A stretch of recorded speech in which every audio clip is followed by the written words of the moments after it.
Thanks for joining us, guys. My name's Luke from Team JEGS, and I'm going to be walking you through how to put a new JEGS carburetor on this 1932 Ford Coupe.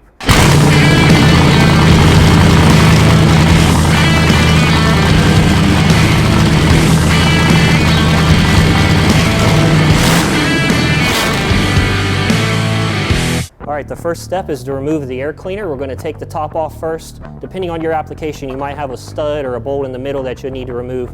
This one's a little different, so we're just going to lift it off here. Once the top's off, you're removing the filter element. And then on this particular model, there's a single bolt that holds it down into the center of the carburetor. You're just going to take that out and lift that off, showing the carburetor that's already on. All right, now that we've got the air cleaner off, the next step is going to be to disconnect your throttle linkage. This is aftermarket, so it pops off pretty easily. And then you're also going to disconnect your throttle return spring, which is down at the bottom here in a lot of applications. Set that spring off to the side so you don't lose it. All right, moving on, the next step is going to be to remove your fuel line connections. This car has an aftermarket JEGS adjustable fuel log on it. So the first step is to disconnect the 6AN feed line from the front. And then you've got the two standoffs coming off the log to your carburetor. You're going to disconnect those next.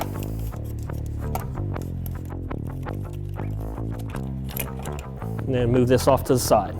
All right, now that we've got the fuel line and the throttle linkage removed, it's time to go ahead and take the carburetor off. You're going to remove the nut from each of the 4 carb studs, one on each corner, and that's going to remove the carburetor for you.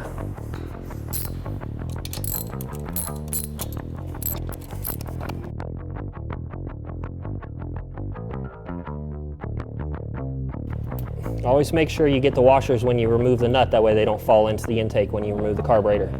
Now that your carb stud nuts are removed, you're going to lift off your carburetor, being careful not to drip anything on your paint finish, and always make sure you remove your old base plate gasket and replace it with the new included gasket.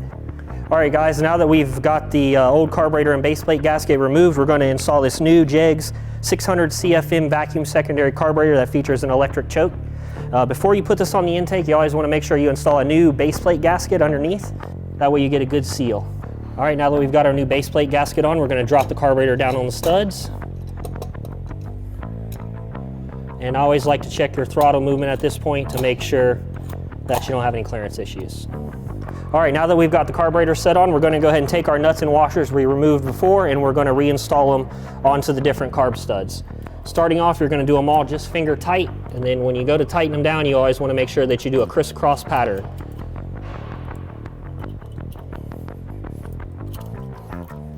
Now as you're putting your nuts back on, you always want to make sure if your throttle linkage bracket goes underneath the nuts, that you put that on first, and then you put on your washer and your nut. Still following hand tight first, and then once all 4 nuts are on, then you tighten them down in a crisscross pattern. Now that I've gotten these all tightened down by hand, I'll tighten them down with the rack. Again, following a crisscross pattern. All right, now that we've got our new carburetor bolted down, we do need to take our carb linkage out of the old carburetor so we can reuse it. Just removing the nut off the back side, and then we're going to install that in the new carburetor. All right, now that the carb linkage stud's off, we're going to install it in our new carburetor. All right, now that that's on, I'm going to go ahead and hook up the carb linkage, or the carb throttle cable. It just snaps back on this particular model. And then replace the carb return spring.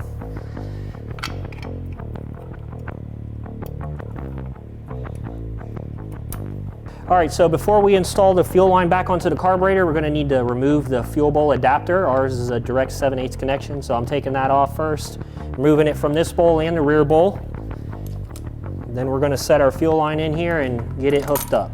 All right, now the next step is to go ahead and hook up our fuel log back to the side of the carburetor. So it makes it easy if you've got your adjustment nuts on this loose if needed.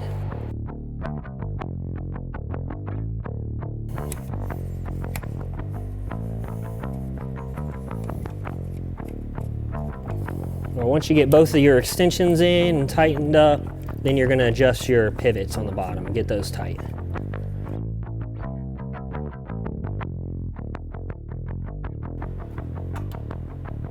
All right, now that that's in, we're just locking down the last adjustment nuts. So I've got the fuel log extensions threaded back in and tightened down.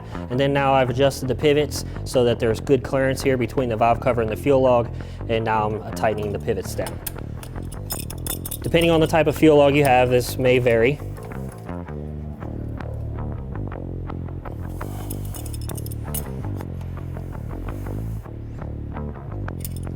And then lastly, you're going to take your number 6 feed line and you're going to hook that right back up to the front of your fuel log.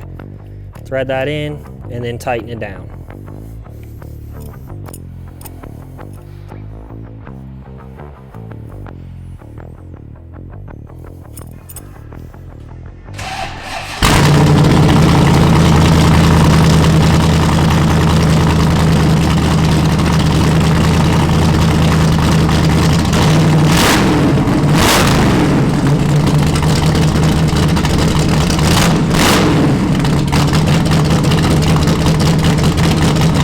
This is Luke from Team JEGS. Thanks for watching. Give us a call and we'll get yours on the way.